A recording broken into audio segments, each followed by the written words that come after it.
Galera, é o seguinte, nós já sabemos que em início de geração a tendência é que os recursos dos consoles não sejam exibidos no seu máximo, mas em especial na geração do PS5 isso tem se tornado quase que um padrão inevitável em função de diversos fatores.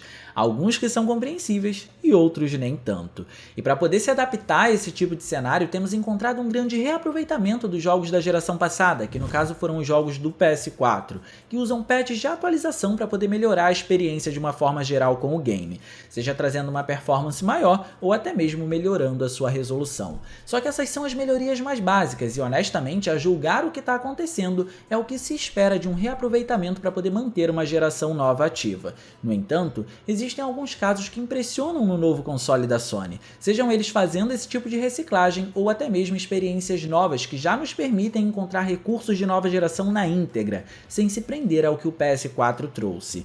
E é se atrelando a esses dois pontos que nós vamos desenvolver o vídeo de hoje. A ideia é ver qual o segredo do PS5, ou nesse caso dos jogos em questão, para poder impressionar a sua própria maneira, o diferenciando da geração passada drasticamente ou ao não se prender ao PS4, trazendo uma experiência completamente nova. Com isso dito, já vale o destaque para o que temos encontrado nessa geração, algo muito próximo do sentimento de jogar em PCs, e vocês vão entender aonde eu quero chegar. Com a chegada dos novos consoles, e isso independe do PS5, temos opções de escolha que se adequam melhor ao tipo de jogatina de cada pessoa, o que torna a experiência mais particular para cada um. Algo que antes era visto nos PCs única e exclusivamente, começou a aparecer nos consoles aprimorados da oitava geração, o PS4 Pro e o Xbox One X nesse caso. E aqui tem se mantido quase como um novo padrão. Quando você decide o PC como plataforma base, todo jogo vai te oferecer customizações gráficas para que você adeque a máquina que você tem ao tipo de experiência que você quer ter. Nesse caso, tem gente que prefere mais resolução, assim como há outras pessoas que abrem mão disso e preferem mais taxa de quadros por segundo.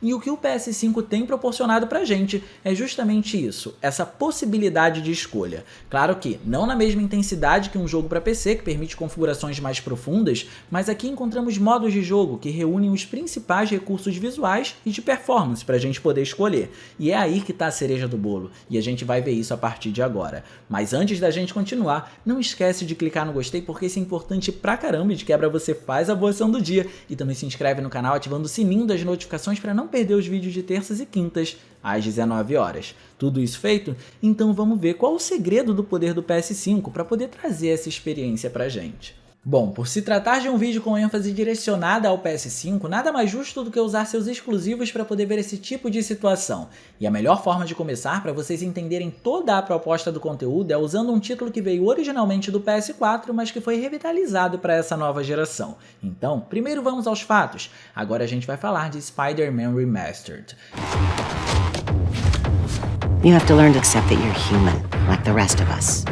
Reports of multiple shots fired. Officers are on scene. Essa nova geração tem como os itens mais falados a performance, resolução e, por fim, o Ray Tracing. O mundo ideal é quando tudo isso consegue ser levado ao máximo permitido pelo console coexistindo no mesmo modo de jogo, mas nem sempre é possível. Pelo menos, esse era um pensamento bem padronizado na minha cabeça até eu experimentar Spider-Man no PlayStation 5. O jogo já recebeu um vídeo exclusivo aqui no canal em sua versão para PS4, onde a gente também destaca os feitos dele no PS4 Pro, e para quem assistiu ao vídeo deve lembrar de 3 informações pertinentes para o vídeo de hoje. No PS4 Pro, o game usa uma resolução dinâmica que na maior parte do tempo acontece em 1584p, quanto a segunda informação é de que ele usava cube maps pré-programados em conjunto com o SSR para os reflexos, o que foi uma escolha muito boa para a época porque temos muitos prédios espelhados nos cenários que proporcionam o efeito, mas ainda assim, por se ter muitos cubos pré-programados, os reflexos não eram fiéis na maior parte do tempo. E por fim, sua performance, que se foca em 30 quadros por segundo. Nele, não tínhamos a opção de escolher mais de um modo de jogo mesmo que a gente usasse o PS4 Pro, mas devo dizer que todo o conjunto funciona muito bem. Na época, o que realmente impressionou foi a técnica de reconstrução de pixels utilizada pela Insomniac Games, a desenvolvedora do jogo, que conseguia levar a resolução nativa aplicada por ele ao 4K de maneira muito mais eficiente que o clássico checkerboarding, que divide os pixels entre os frames na hora de fazer a reconstrução, o que causa fragmentos em partes muito densas e serrilhados em imagens com movimento. Em Spider-Man, esse tipo de problema em função dessa técnica temporal quase não é visto. Só que a surpresa tá mesmo é quando conhecemos o jogo no PS5. PS5. E acreditem, o primeiro impacto é assustador, no melhor sentido da palavra. Aqui, o game disponibiliza 3 modos. Um é o modo Performance, que se foca em 60 quadros por segundo, com a menor taxa de resolução a 1440p, mas na maior parte do tempo ele se aproxima muito do 4K nativo. Já o outro é o Qualidade, que traz o 4K nativo, mas oscila para casa dos 1584p em algumas vezes, para poder manter 30 quadros por segundo, com reflexos por Ray Tracing. E o último, que foi acrescentado bem depois, foi o modo Performance com Ray Tracing, que traz o melhor dos modos anteriores, como o nome já sugere, usando nativamente 1440p, mas que pode cair para 1080p. Então esse modo se foca em 60 quadros por segundo com Ray Tracing. E, para minha surpresa, esse foi o melhor modo de jogo que eu encontrei, inclusive quando o assunto é a qualidade de imagem, mesmo que nativamente ele possa rodar em uma contagem de pixels inferior à versão original do jogo no PS4 Pro, lembrando que lá 1584p era quase que um padrão estipulado, mas a gente vai desenvolver esse elemento todo para vocês entenderem o contexto da coisa. Isso tudo aconteceu porque durante uma das minhas jogatinas eu ativei esse modo de performance com Ray Tracing e esqueci de desativar, e continuei o jogo, acreditando que na verdade eu estava com o modo qualidade ativo, que roda em 4K nativamente na maior parte do tempo. Eu nem cheguei a perceber a diferença na taxa de quadros por segundo, que nesse caso estava em 60 fps por conta do modo ativo, porque depois que seus olhos acostumam, fica muito difícil perceber uma diferença discrepante.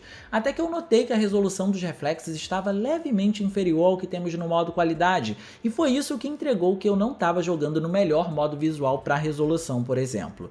Muito provavelmente a técnica de injeção temporal da Insomniac Games tem resultados superiores no PlayStation 5 em função do poder do console também ser maior. Em imagens comparativas, fica claro que o conjunto é melhor no PS5 do que no PS4 Pro, mesmo que ele esteja rodando numa qualidade de imagem inferior quando o assunto é a resolução, e isso é claramente favorecido com o aumento na qualidade das texturas, é claro. Já quanto ao Ray Tracing aqui, ele diminui a resolução do efeito proporcionalmente à quantidade de pixels que está sendo usada no modo nativo, o que a grosso modo quer dizer que se você está jogando no modo qualidade, automaticamente, por ter mais pixels em sua forma nativa, os reflexos serão mais nítidos também. E nesse caso, a técnica de injeção temporal não consegue fazer nada por eles, porque ela foi aplicada para trabalhar no que está sendo renderizado do lado palpável do jogo, se é que podemos chamar dessa forma. Por isso, no contexto geral da imagem, observando a nitidez, serrilhados e afins, independente do modo, o jogo não oferece diferenças gritantes. Só que não para por aí, porque como o Ray Tracing foi aplicado apenas nos reflexos, a iluminação foi mudada artisticamente agora, onde dividiu um pouco as opiniões inclusive. Mas o fato é que o Remaster tira proveito do fato do jogo não ter Ray Tracing aplicado nela, além de não usar um sistema de dia e noite dinâmico para poder construir a iluminação da melhor forma possível, fazendo com que no fim, independente do modo de jogo que você escolha, com ou sem Ray Tracing é possível encontrar melhorias nesse sistema, além de mudanças artísticas também. Essas melhorias, por exemplo, se aplicam até em como o cabelo do personagem reage à luz, algo que veio direto do que o sucessor Miles Morales conseguiu fazer também no PlayStation 5. É claro que a versão de PS4 Pro do game continua incrível por si só, mas para quem gosta de um conjunto de performance e visuais, o PS5 consegue entregar isso muito bem aqui em Spider-Man Remastered, já que na geração passada o game se focava em 30 quadros por segundo sem a opção de escolha de um modo.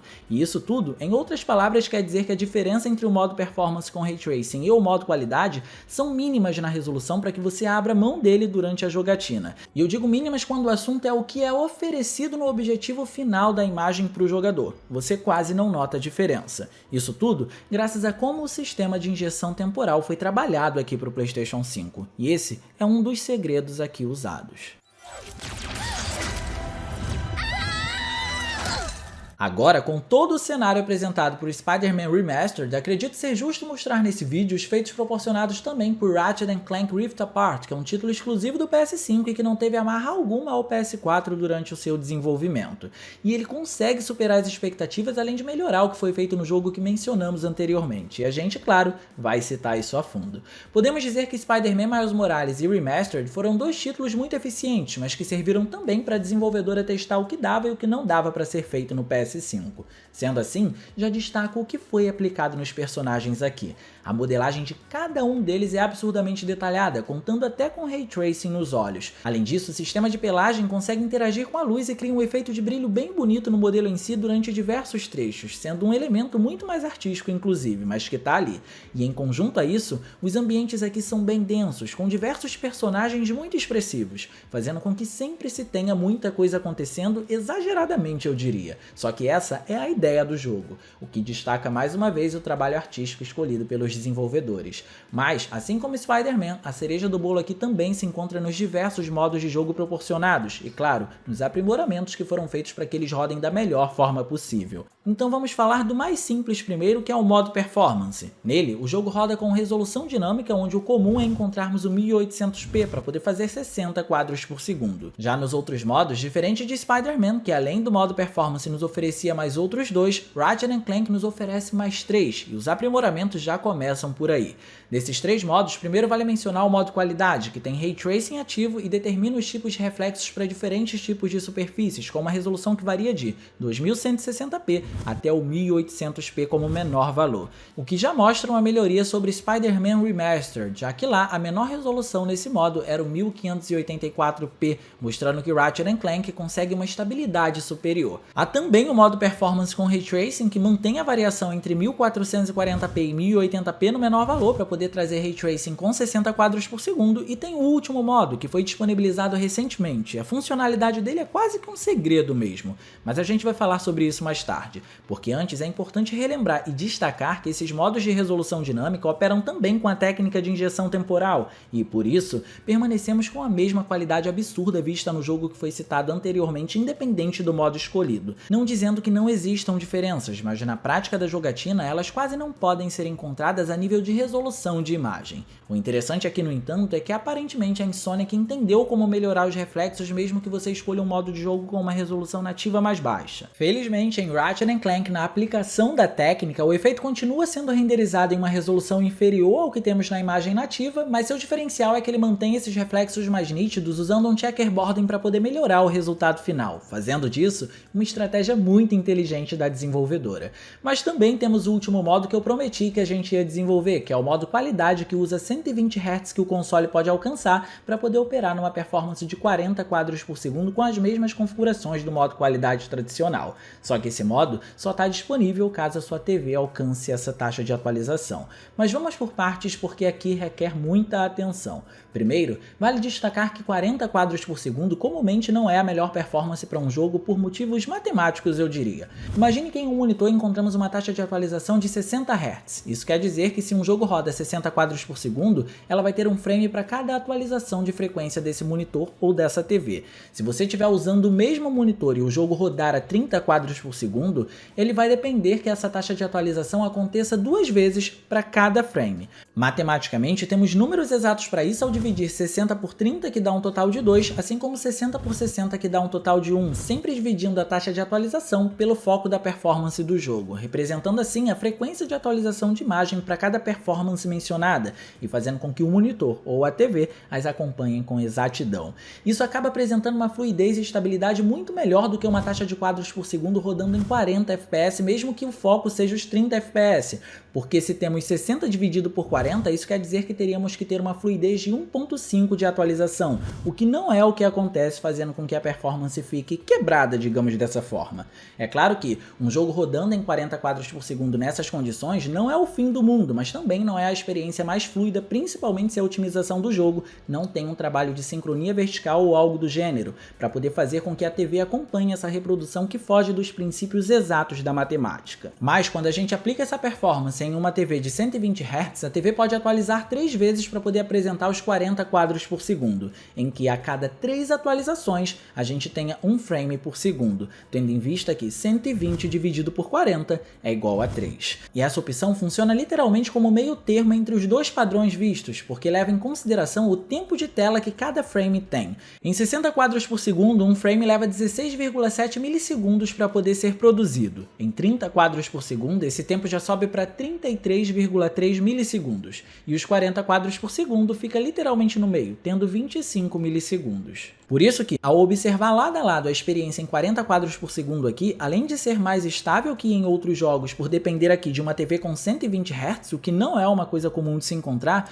consegue também ficar no meio da fluidez dos outros dois padrões apresentados. E no fim, o segredo do PS5 envolve não apenas o poder do console, mas também o empenho que a Sony ou qualquer outra desenvolvedora que se dedique a um exclusivo aplica ao usar esse poder, fazendo com que mesmo que tenhamos poucas experiências até agora de nova geração nele, as novidades ainda possam ser apresentadas. Mas me diz você, o que você tem achado desse cenário proporcionado pela Sony? Eu quero ler a sua opinião sobre isso nos comentários, beleza? Mas no mais eu vou ficando por aqui, eu espero muito que vocês tenham gostado desse vídeo. Se vocês gostaram, não se esqueçam de clicar no gostei, porque isso é importante pra caramba, e de quebra você faz a boa ação do dia, e se inscreve no canal ativando o sininho das notificações para não perder os vídeos de terças e quintas, às 19 horas. Minhas redes sociais vão estar aparecendo por aqui, se vocês quiserem trocar uma ideia, sou todo ouvidos. Era isso, um grande abraço e a gente vai se ver na próxima.